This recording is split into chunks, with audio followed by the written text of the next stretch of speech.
রমজানে কয়েক গুণ চাহিদা বাড়ে নিত্য পণ্যের। এই সুযোগে ব্যবসায়ীরা দাম বাড়ায় প্রতিটি পণ্যের। এমন বাস্তবতায় বাজার নিয়ন্ত্রণে বৃহস্পতিবার সকালে চট্টগ্রামের বড় পাইকারি বাজার খাতুনগঞ্জে অভিযান চালায় জেলা প্রশাসক। পেঁয়াজ, আদা, ছোলা, ডাল, খেজুর, চিনি সহ বিভিন্ন পণ্যের গুদামে কাগজপত্র তদারকি করেন কর্মকর্তারা। পরে খাতুনগঞ্জ ট্রেড অ্যান্ড ইন্ডাস্ট্রিজের কার্যালয়ে ব্যবসায়ীদের সঙ্গে সভা করেন তারা। এ সময় বাজারে কোনো ধরনের সিন্ডিকেট সৃষ্টি হলে ব্যবস্থা নেওয়ার হুঁশিয়ারি দেন জেলা প্রশাসক। আপনার কাছে যদি মনে হয় যে এই ব্যক্তিগুলো তারা এর সাথে জড়িত আছে, আপনারা আমাদেরকে জানান, আমরা ব্যবস্থা গ্রহণ করব। সবাই নিরাপত্তা নিয়ে বিভিন্ন আশঙ্কার কথা তুলে ধরেন ব্যবসায়ীরা। আর চাঁদাবাজি বন্ধে নানা পদক্ষেপের কথা জানায় পুলিশ প্রশাসন।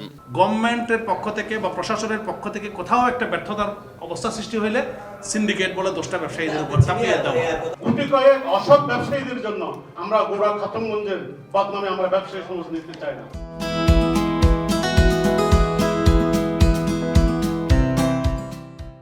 যারা এই ধরনের আন্ডারহ্যান্ড চাঁদাবাজির সাথে যুক্ত আছে এবং ব্যবসায়িকদের বিভিন্নভাবে হুমকি দাবি করছে এবং চাঁদা দাবি করছে, তাদের তালিকাগুলো আমাদের কাছে দিবেন, গোপনীয়ভাবে আমাদেরকে নাম প্রকাশ করার জন্য আমাদেরকে দিবেন, আমরা আইনগতভাবে আমরা ব্যবস্থা নিব। রমজান মাস জুড়ে বাজার নিয়ন্ত্রণে ভ্রাম্যমাণ আদালত কার্যকর থাকবে বলেও জানান জেলা প্রশাসক। যে এই লোকটা এই শফিকুল আলম, সময় সংবাদ, চট্টগ্রাম। ঠিক আছে।